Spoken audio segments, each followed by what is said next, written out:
Hola chicos, ¿cómo están? A ver, tratemos de hacer esta clase rapidito para que todos vayan a ver el partido.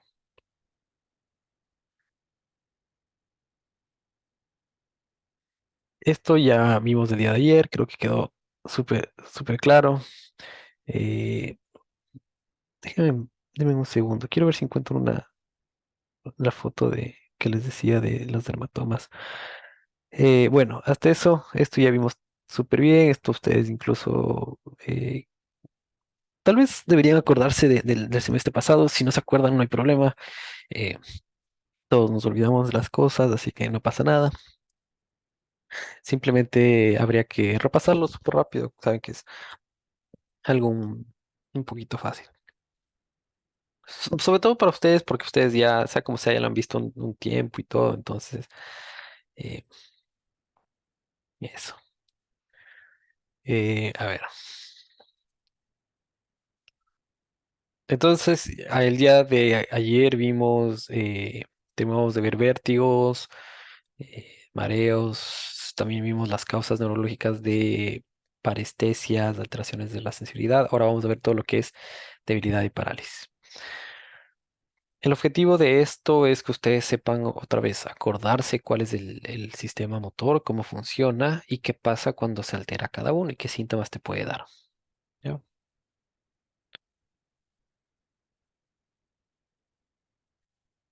Entonces, básicamente, para acordarnos de todo esto, se puede referir a todo esto con una cosa súper sencilla, que es el tracto córtico espinal. El tracto córtico espinal que va desde la corteza hacia la médula espinal y obviamente últimamente al músculo es el que te permite voluntariamente mover tu cuerpo. ¿Cómo funciona? Tú quieres, no sé, mover el brazo para coger tu celular que está al lado y le dices, y tu cerebro manda una señal que se activa. ¿Dónde se activa? En el lóbulo precentral. El lóbulo precentral dice, pop, se activa y dice, oye, mueve el brazo derecho. Eso baja desde la cabeza. Vemos si hay un gráfico aquí. Baja desde, así en resumen, es como que baja desde la cabeza, decusa. Acuérdense dónde van decusando las cosas. Viene desde la cabeza, quiero mover el brazo derecho. Por lo tanto, ¿qué cerebro se activa? ¿El izquierdo o el derecho? El izquierdo. Perfecto. Siempre es lo contrario. Entonces, se activa el izquierdo, decusa aquí en las pirámides, la médula oblongada y baja por el tracto córtico espinal. Termina, perdón, era el brazo, ¿no?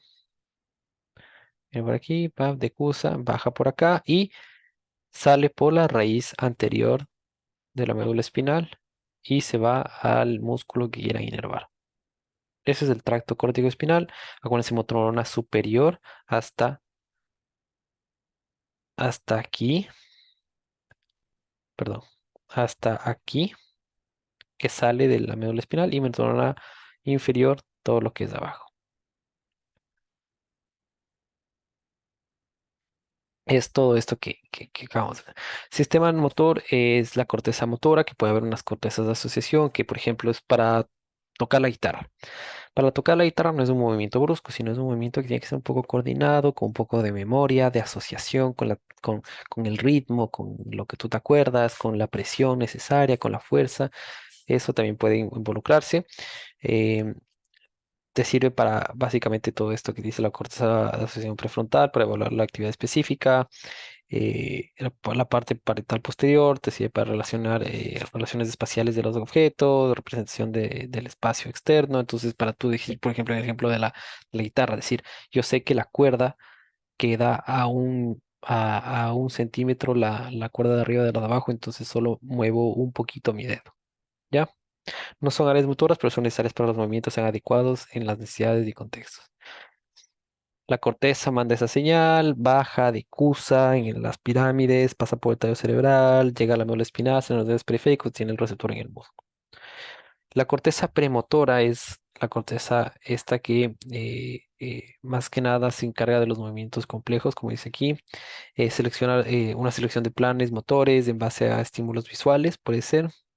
O sea, yo veo que la bola viene y sé que tengo que patear en el segundo adecuado y con la fuerza necesaria para poder mandar la pelota al ángulo del arco y meter gol. ¿Ya? Y también tenemos nuestras áreas motoras suplementarias que nos ayudan para la programación de secuencias complejas, coordinación de movimientos, o sea, decir, ok, estoy tocando la guitarra. La área motora suplementaria me va a hacer que se coordine al mismo tiempo voy a pegar las cuerdas y al mismo tiempo yo voy a cambiar mi mano izquierda, voy a cambiar mis acordes, ¿ya? Para que sea algo más complejo. Y la corteza motora medial, y tenemos la corteza motora. Tenemos corteza motora medial que se encarga de los controles, de controlar los niveles de alerta, respuestas vegetativas, tiene algunas implicaciones conductuales, esto no es muy importante. Y una corteza motora ventral que se encarga de procesos cognitivos, memoria de trabajo, decisión perceptiva y visión de rostros, visión imitativa. O sea, esto la verdad no es muy así importante. Esta sí es súper, súper importante, la corteza motora primaria. Acuérdense que esto es lo que se conoce como corteza prefrontal o postcentral.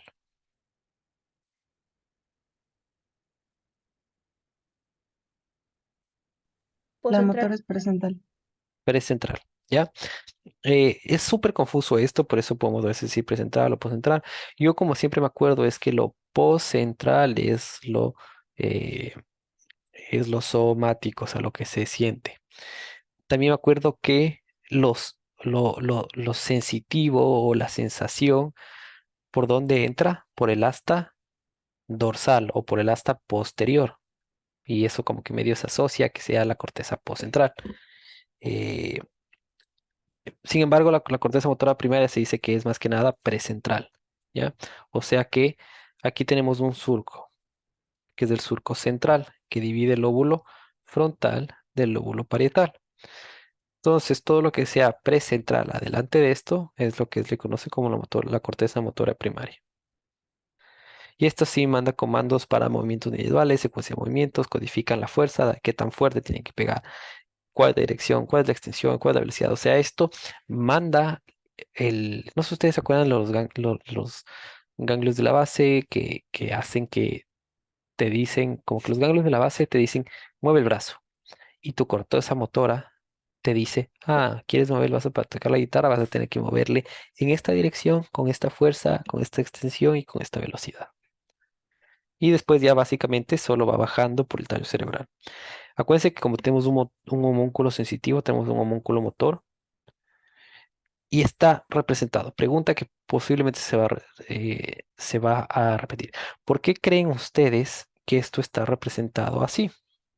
Como que ¿por qué la boca con esa bocota y con esas manos gigantes? ¿Ya?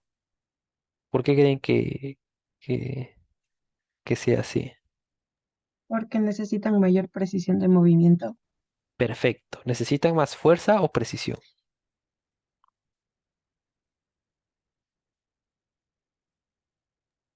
Creo que las dos.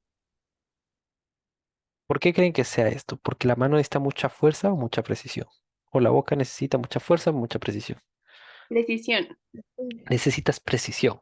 Acuérdense que el homúnculo es súper, es definido por la precisión de tus movimientos, no por la fuerza. Porque ¿qué es lo más fuerte? ¿Cuál es el músculo más fuerte que nosotros tenemos en el cuerpo? Seguramente es el cuádriceps femoral. Y miren la pequeñita parte de cuádriceps de pierna que nosotros tenemos para esto. ¿Por qué? Porque basta con que el cerebro diga mueve esto y ese músculo es grandote y todo, pero como grandote es torpe, no tiene más función que decir me muevo, me estiro y me contraigo. ¿Y para qué? Para estirar la pierna. Es mi única función, estirar la pierna. Sin embargo, ¿qué pasa en las manos? Necesito una precisión súper adecuada para poder yo tocar la guitarra y decir, voy a mover esta cuerda, voy a rozar la otra, voy a palparla, como palmear con la mano y así. O la boca, es que necesitas una precisión súper adecuada en la boca. ¿Qué es más importante? ¿Que la boca tenga fuerza o que tenga precisión?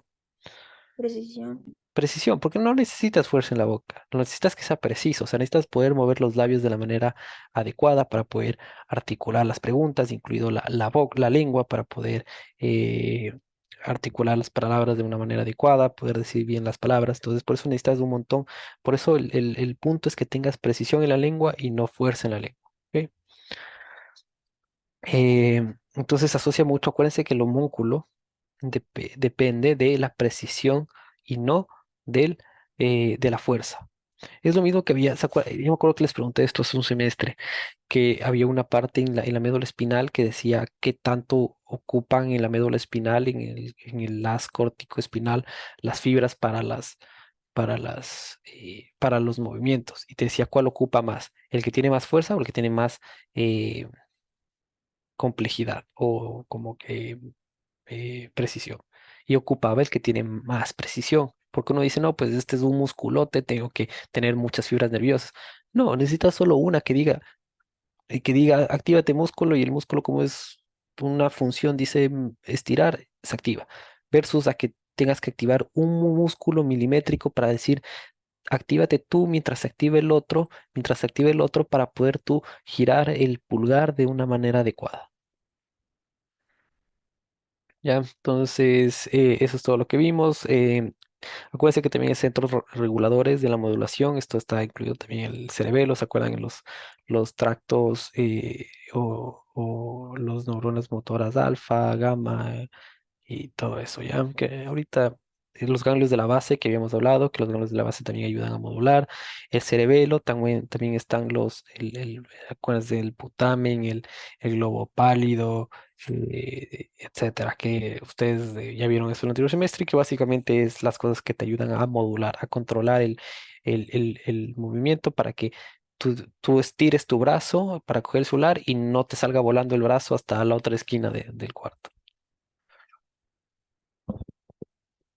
Los ganglios de la base sobre todo modulan el inicio del movimiento. Yo me acuerdo siempre de esto, que los ganglios de la base inician porque es lo basal, es lo que está en la base del movimiento. Esa es mi mnemotecnia, ya es como que el ganglio de la base es lo que sobre todo modula el inicio del movimiento.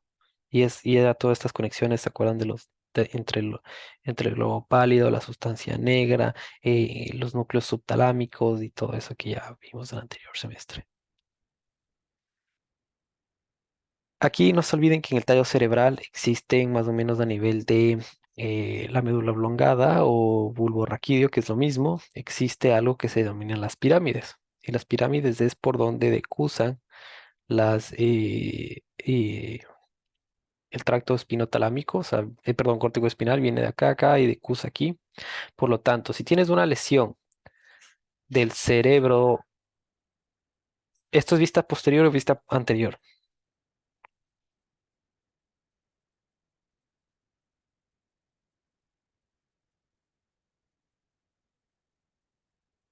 ¿Qué dicen? ¿Esto es vista anterior, vista posterior?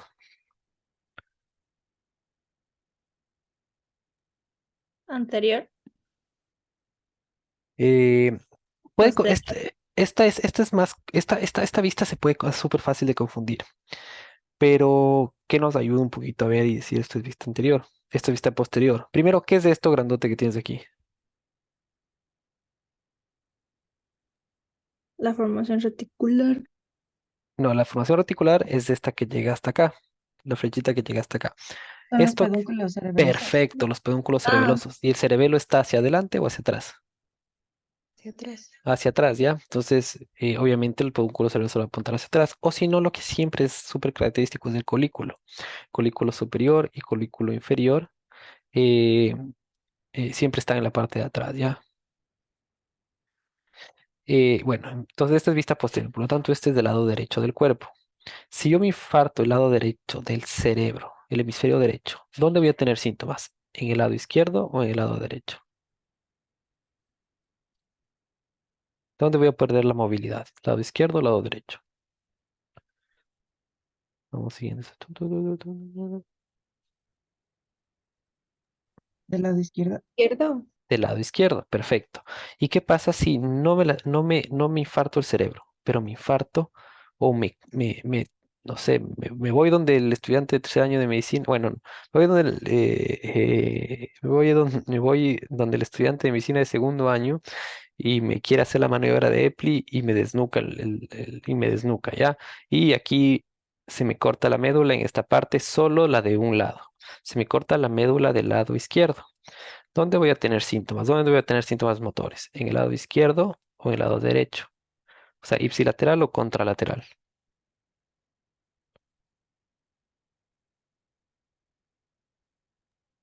Ipsi. Ipsilateral, porque aquí esto ya baja y sale sale por la raíz ventral del mismo lado. Aquí ya no vuelve a decusar, entonces va a ser ipsilateral del lado de la lesión. Versus lo que pasaría si es sobre las pirámides, porque esto bajaría y decusaría y sería contralateral al lado de la lesión. ¿Preguntas? ¿Si está medio claro? Ya. Em, Esto es del PURBS y del SNEL que ya hemos visto bastante, entonces no hacer mucho énfasis.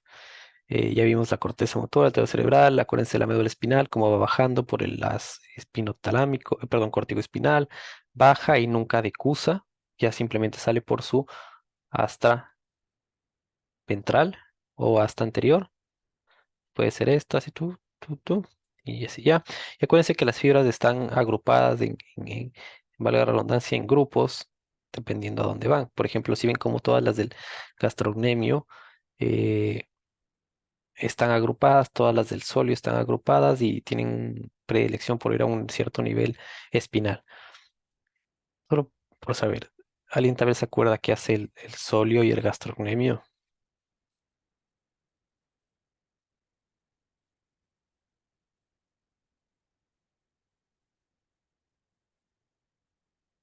Sin buscar en Google.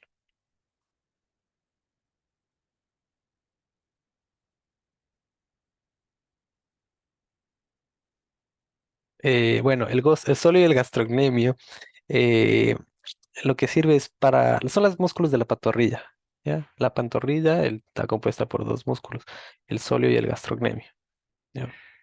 Son los que te sirven para eh, hacer dorsiflexión, perdón, flexión plantar del pie y caminar en puntillas, ¿ya? Solo por si acaso. La lesión es súper común en tenistas, de hecho. Ahorita que estamos de esto del US Open y todo eso, los tenistas generalmente se tienen una en ruptura del tendón de Aquiles o les da tendinitis del Aquiles y eso es el tendón del solio y el gastrocnemio. Los brazos también, por ejemplo, aquí también nos pone un poco la distribución. Siempre los músculos, las fibras que van hacia músculos más distales se encuentran literalmente más lateral en el tracto espinotalámico, córtico espinal, perdón, y las que están más proximales se encuentran más mediales en la médula espinal. ¿Ya?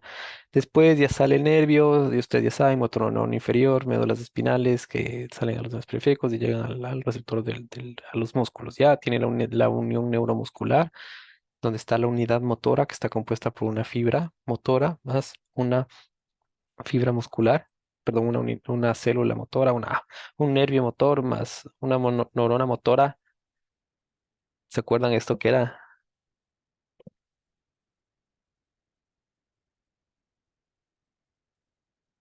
Neurona motora alfa o gamma o beta.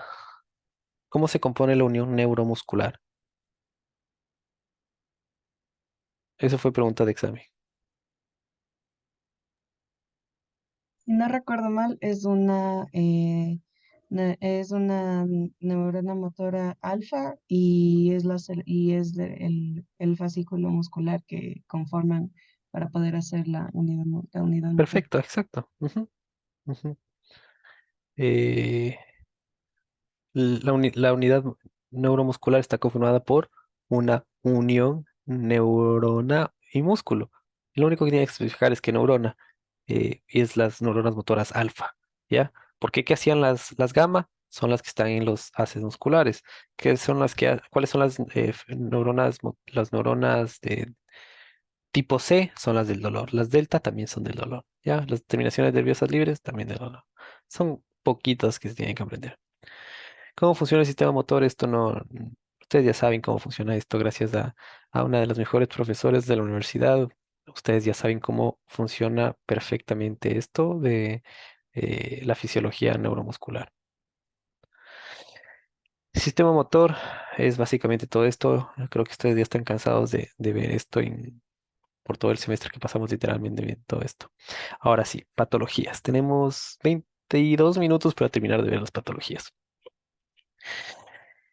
Eh, sistema neuroso, el sistema motor voluntario tiene diferentes patologías. Puede ser parálisis, esclerosis lateral amiotrófica, patologías de los ganglios basales, de la médula espinal, neuromuscular. Ustedes ya vieron todo esto el anterior semestre.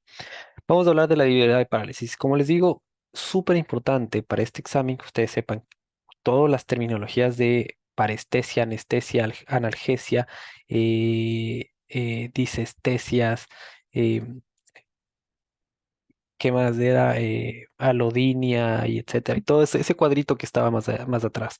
Y obviamente también con lo motor, tienen que saber súper bien el término y siempre y qué significa, qué es debilidad, qué es bradicinesia, qué es apraxia, debilidad es reducción de la fuerza. Tienen que saber cuáles son los grados de la fuerza, 0, 1, 2, 3, 4, 5. Tienen que saber qué es la bradicinesia, que es básicamente, ¿qué significa brady? Bajo. Lento. Hipo es bajo, brady es lento, bradicardia, tu corazón late lento, bradypnea, tu corazón, tus pulmones respiran lento, bradicinesia, ¿qué es cinesia? Movimiento, movimiento lento y es una lentitud al ejercer la fuerza completa, o sea, te mueves como Flash, el Flash, el oso perezoso de Zootopia, así te mueves. Y una praxia que es básicamente un trastorno al inicio y planeación de los movimientos hábiles. O sea, es como que es medio difícil comenzar a mover los músculos. Parálisis versus paresia. ¿Qué es parálisis? ¿Y qué es paresia? Si te digo que, como que si ustedes dicen no, es que me quedé paralizado, ¿qué quiere decir eso? O sea que no se puede mover. Perfecto, totalmente inamovible. O sea, literalmente que perdiste toda tu fuerza muscular y no puedes mover. O sea, es tan grande la debilidad que no puedes generar contracción muscular. Y que es la paresia, es una debilidad menos grave. Entonces, digamos que ustedes, eh, no sé, se caen del quinto piso y se rompen la columna y se les secciona la médula a nivel de T1 y no pueden mover las piernas. ¿Eso es una parálisis o paresia? Parálisis. Es una parálisis, ¿ya? Y una paresia eh, es algo que es menos grave. Acuérdense el prefijo que puede tener. Puede ser hemi, para o tetra. Hemi, ¿qué significa? Hemi significa, por ejemplo, un hemisferio. ¿Qué es el hemisferio? El hemisfero es la mitad, o sea, un lado, toda una mitad de una bola. Entonces, por eso es el hemisferio norte o sur. Eh, en este caso es hemiparesia o hemiparálisis. ¿Ya? ¿Qué es una hemiparálisis? Una hemiplegia. Acuérdense que la palabra es parálisis, pero el sufijo es plejía. ¿Qué será una hemiplegia? Que no puede mover Una, un hemisferio del cuerpo. un hemisferio o una mitad del cuerpo. Pero ojo que el cuerpo no se divide en mitades a nivel del pupo, ¿ya? Porque si divides algo en una mitad, tiene que quedarte tanto lo mismo de un lado y como lo mismo del otro. Entonces, si le divides en el pupo, te va a quedar dos brazos arriba y dos piernas de abajo. Entonces, no es exactamente lo mismo. ¿Cómo se divide la mitad del cuerpo? En una forma sagital, desde la frente hacia abajo, así en línea recta. Pero no les voy a dibujar. Ya, si este es el cuerpo. ah,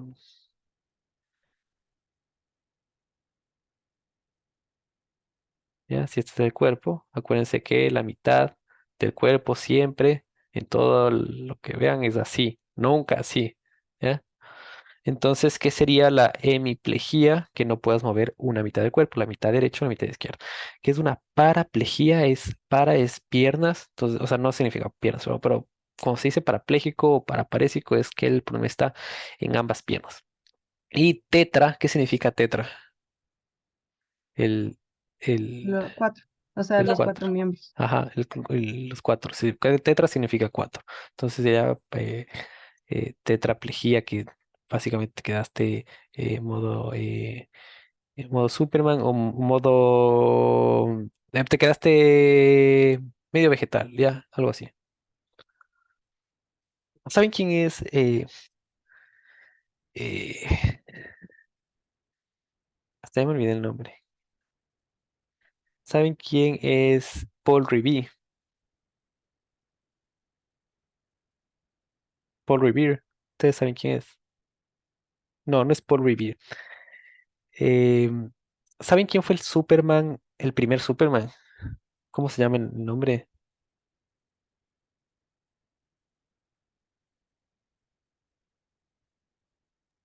Christopher. Christopher, Christopher Reeve. Ya, estoy confundido con Paul Revere, que era otro. Christopher Reeve. ¿Saben quién es Christopher Reeve? El primer Superman. ¿Dónde está la Gaby? ¿Está la Gaby Ramón por aquí? No, bueno. Eh, ella debe saber. Christopher Reeve fue el primer Superman de hace tiempos. Creo que ya se murió. Él le gustaba un montón los caballos y era súper aficionado a los caballos y montaba caballos. Y un día se cayó, se seccionó la, la columna cervical, la médula espinal a nivel cervical y se quedó parapléjico. Entonces, eh, él andaba como que solo creo que podía mover la cabeza, o sea, los labios y eso, ¿ya? Entonces, para que se acuerden. También hay otras definiciones que depende del tono, la espasticidad, rigidez, paratonia, flacidez, cosas así. Entonces, el tono es qué tanta resistencia tiene el músculo al estiramiento pasivo. Entonces, examínense ahorita el tono. Dejen su brazo izquierdo así hecho pasa y muévanse con el brazo derecho. Ahí están viendo el tono. Entonces, puedes tener hipertonía o hipotonía. Hipertonía es que trates de mover, estirar tu brazo y esté hecho piedra y no puedes mover. O puede ser que tengas hipotonía y que literalmente esté hecho una pasa y se mueva súper fácil.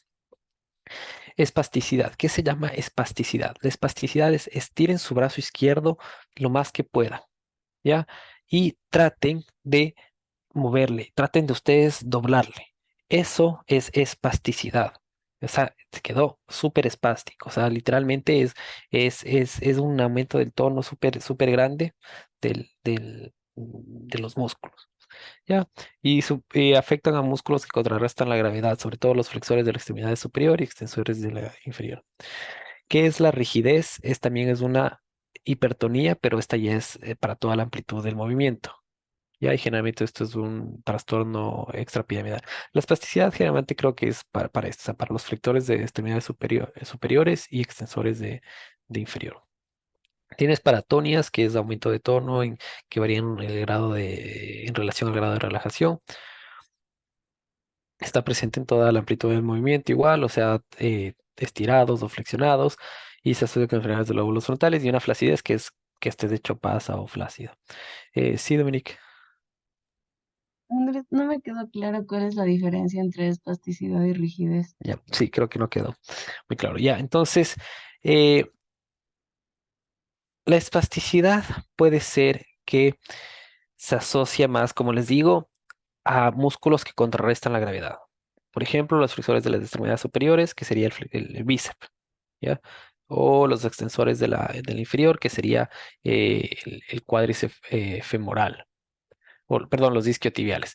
Pero la espasticidad también depende, el tono depende de la velocidad del movimiento. O sea, digamos que tú estás con tu brazo.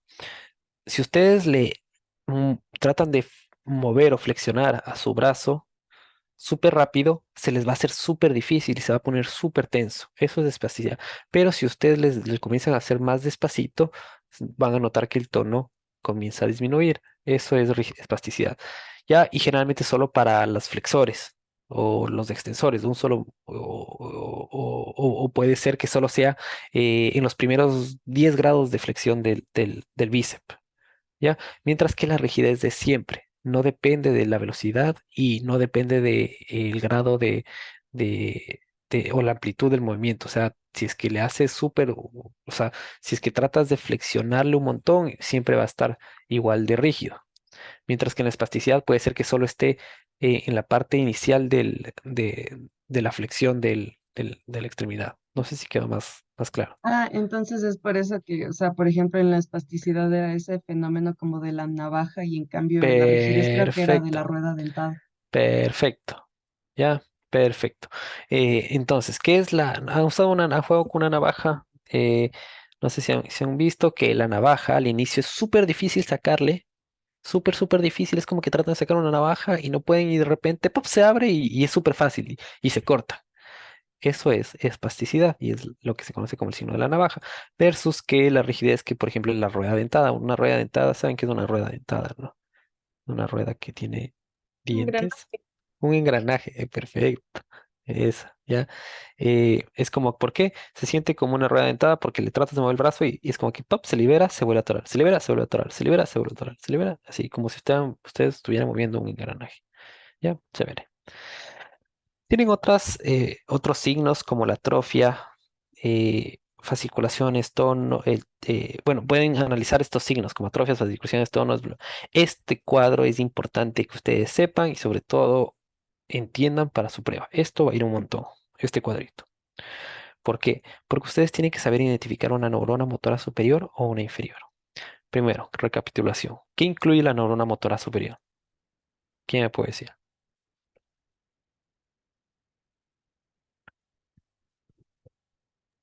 O sea, los signos de una de motoneurona superior. Ajá. O sea, la motoneurona superior es, o sea, la que como que da el comando, es la que da las órdenes. Entonces, si falta esa, técnicamente la motoneurona inferior con el músculo es, yo le hago la analogía como que van a hacer lo que les dé la gana y no tienen quien les controla. Entonces, es por eso que van a estar los reflejos súper aumentados y el tono del músculo va a estar espástico. Sí, perfecto, exactamente. Y esa analogía me encanta, yo siempre la uso. Pero antes de eso, ¿qué incluye, o sea, qué partes del cuerpo humano incluye la neurona motora superior? ¿De dónde a dónde va la neurona motora superior? Desde la corteza hasta que hace sinapsis en el nivel medular donde tiene que salir. Perfecto, básicamente todo lo central. Cerebro, cerebro, tallo cerebral, médula espinal, hasta que decide salir de la médula espinal como la neurona de segundo orden o la motoneurona inferior, que incluía el nervio periférico. Acuérdense. Listo, ahora ya sabemos cuál es. Vamos a hacer como que del cerebro, este es nuestro, no, vamos a hacerle de este color, este es nuestro cerebro, esta es nuestra médula. Bueno, vamos a hacer esto ya.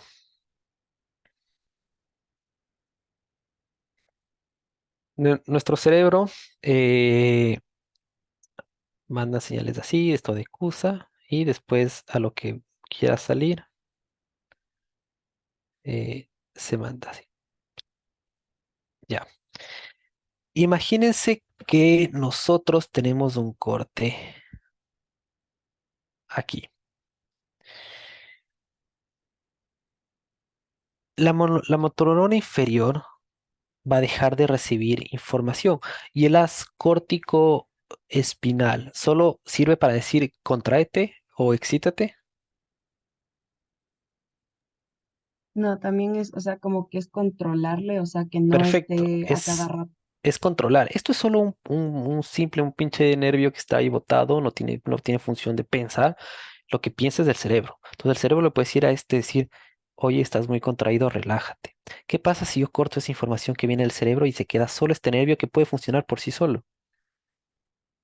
Se va a activar cada que le dé la regalada gana y se va a ir a toda, ¿ya? Así se va a activar a toda. Versus, ¿qué pasa si yo corto aquí? Por más que este se active, ¿me va a llegar alguna información al músculo? No, No, por lo tanto, todo se va a ir hacia abajo. Esa es la razón por la cual en la neurona motora superior tiene síntomas que se llaman los hiper y en la motora inferior tiene los hipo. Por ejemplo, en los pacientes con neurona motora superior, ¿cómo está tu tono? Si es que si es que el nervio que está abajo está funcionando, pero no tiene nada que le inhiba, ¿cómo va a estar tu tono? Súper alto, espástico, increíblemente duro. Versus si te dañas la motorona que está llegando al músculo, ¿vas a tener algo que excite tu músculo? No. Por lo tanto, ¿cómo va a estar tu tono? Va a estar flácido, ¿ya? Los reflejos, ¿cómo van a estar si es que te dañas la motorona superior? Lo mismo. Hiperactivos, pero si es que tienes un daño de la motorona inferior, tienes hipoactivos. Es una mnemotecnia, si no quieren entender, pueden acordarse de la mnemotecnia que dice motorona superior, hiper. o sea, hacia arriba, superior hacia arriba, motor inferior, inferior hacia abajo, ¿ya? Entonces, por eso todo esto aquí es súper, el tono espástico, duro, reflejos de hiperactivos, motor inferior, flácido, hipoactivos. Eh, ¿Qué más tenemos? Tenemos atrofia, en ambos tienen atrofia, ¿ya? En ambos puede haber atrofia. ¿Por qué? Porque el músculo, sea como sea, deja de usarse. A veces en la norma motora superior puede ser que no tengas atrofia porque el músculo a veces sigue contrayendo porque el nervio que llega sigue funcionando. Sin embargo, en la neurona motora inferior, la atrofia del músculo es súper grande. ¿Por qué? Porque dejas de usar el músculo. Entonces, es como que ustedes vayan al gimnasio todos los días, se van a poner toquísimos. Pero si es que se quedan en la cama todos los días, sus músculos no se contraen, no se activan, se atrofian. ¿Ya? Entonces, como todo lo que no se usa, se atrofia.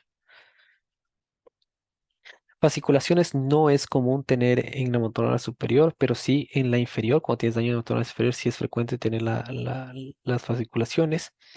Y acuérdense también que la neurona motora superior tiene el reflejo de o el signo de Babinski. El signo de Babinski es es característico y es un signo de neurona motora inferior, superior, perdón, superior. Vayan a leer que es el signo de Hoffman, ¿ya? Solo les dejo eso para que ustedes lean el signo de Hoffman. Debilidad de neurona motora superior son ¿cuáles son los cuerpos celulares? Ya saben, esto ya hablamos.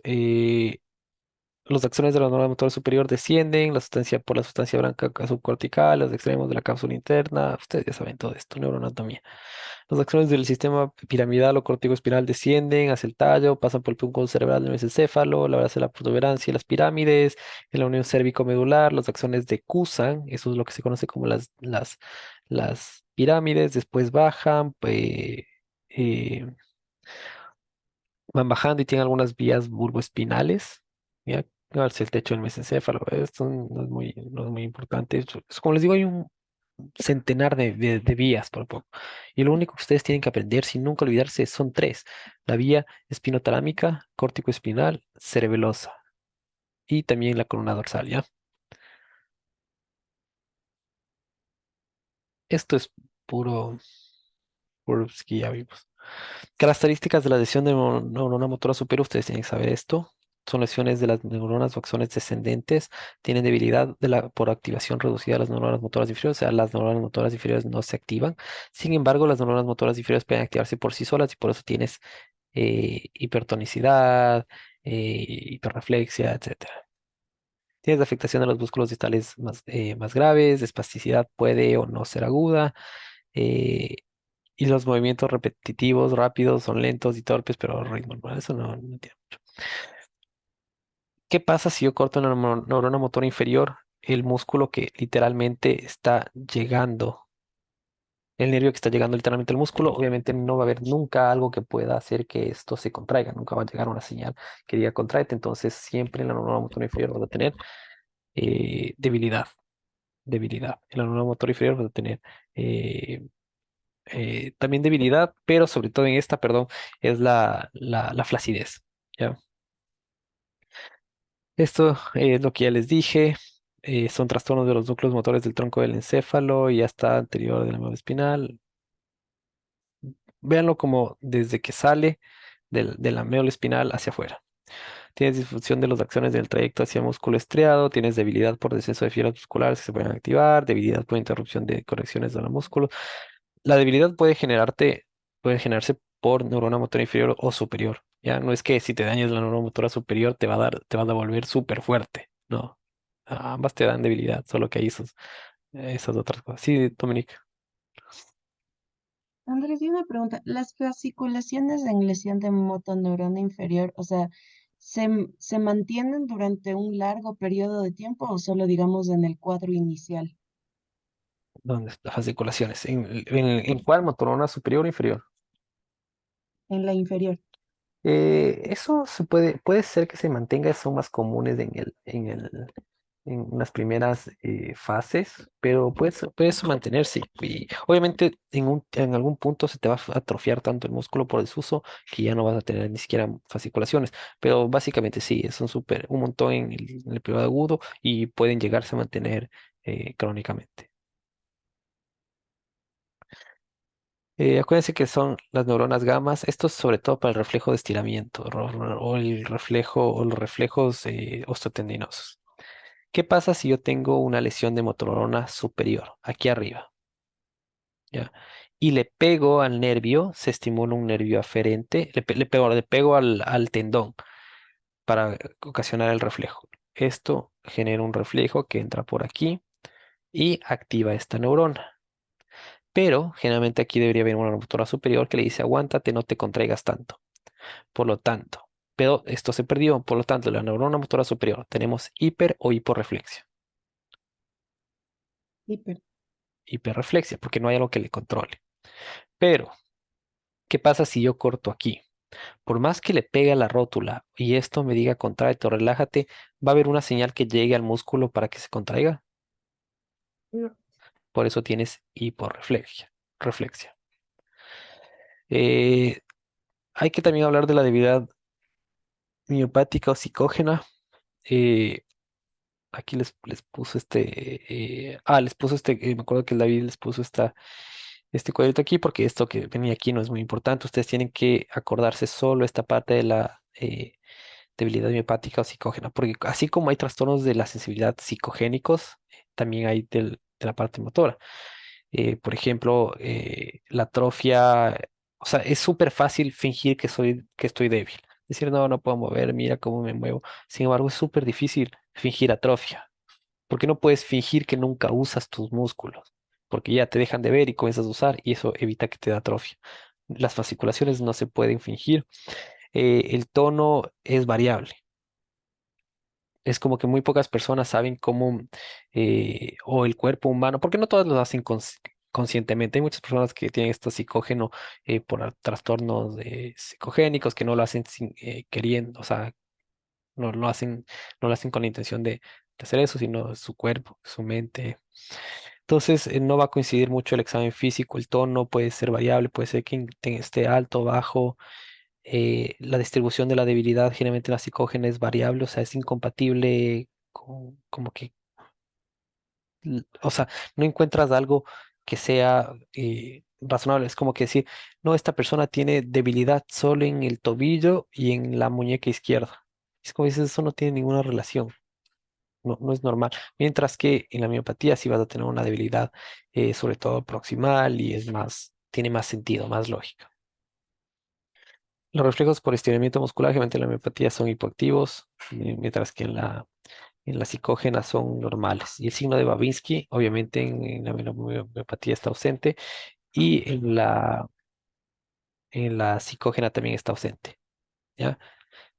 Por si acaso, esto no son neurológicos, esto es eh, muscular. No, por eso eso se llama miopatía. No es neuropatía, es miopatía. ¿Qué significa miopatía? Enfermedad del músculo. Del músculo, ya. Chévere. Entonces, la miopatía se produce por un descenso en el número o fuerza de las fibras.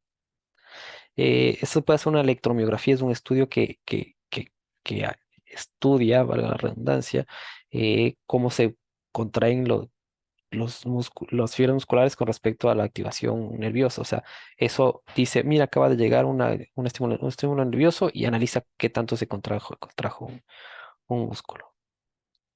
Pues la dactilografía va a decir que el tamaño del potencial de acción de cada unidad motora está reducida y las unidades motoras se deben activar más rápido de lo normal.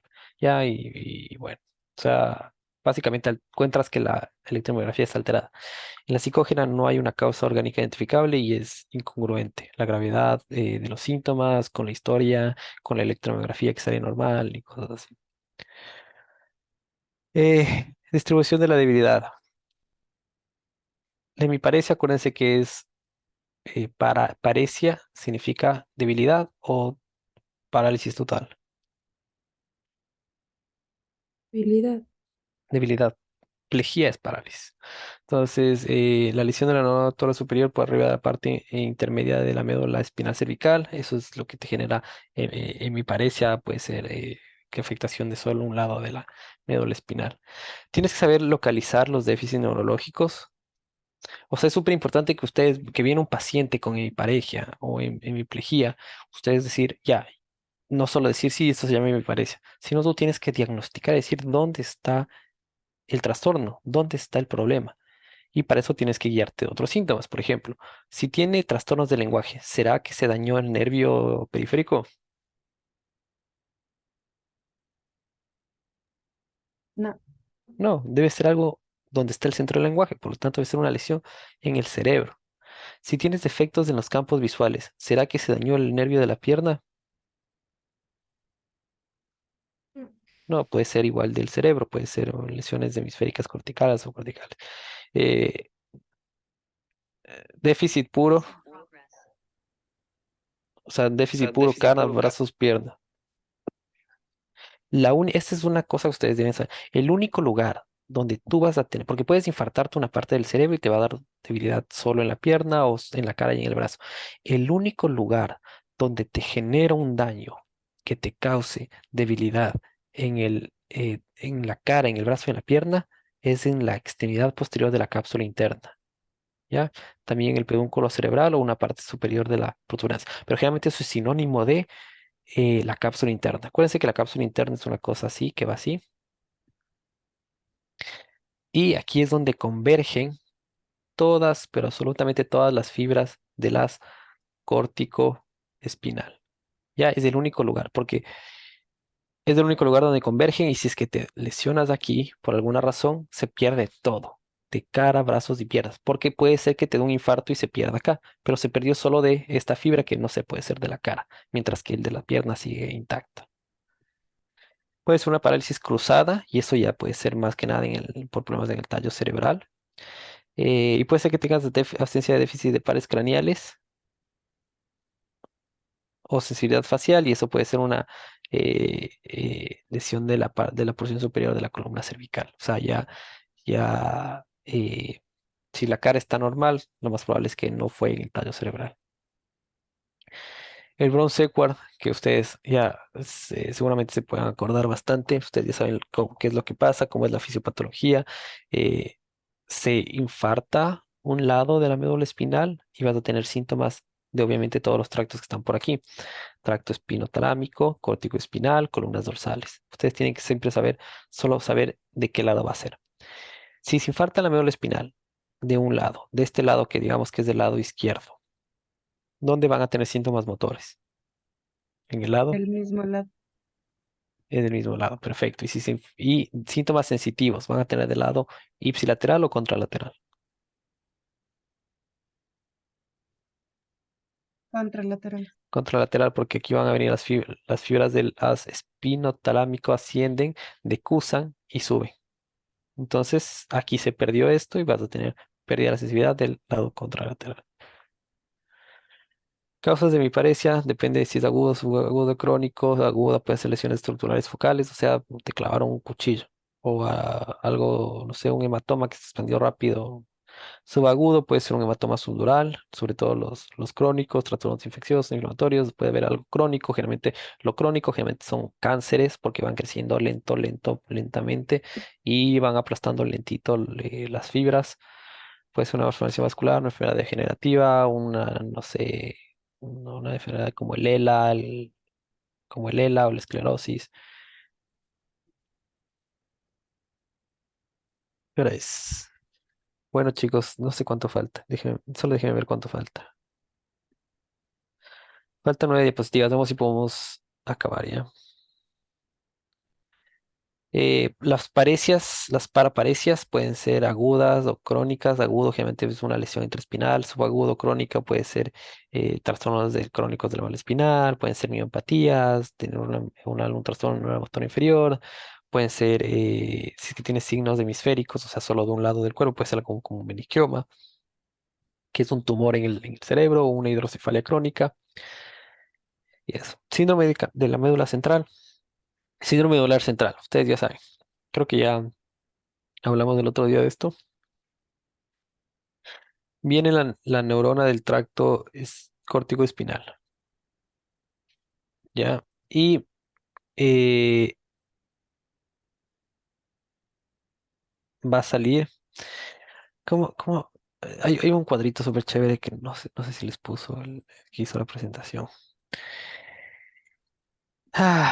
Las fibras sensitivas vienen así, ya perdón, de las espinotalámico. Viene así, esto se entra por aquí. ¿Y qué pasaba apenas entran? O uno o dos niveles. ¿Qué hacen estas fibras?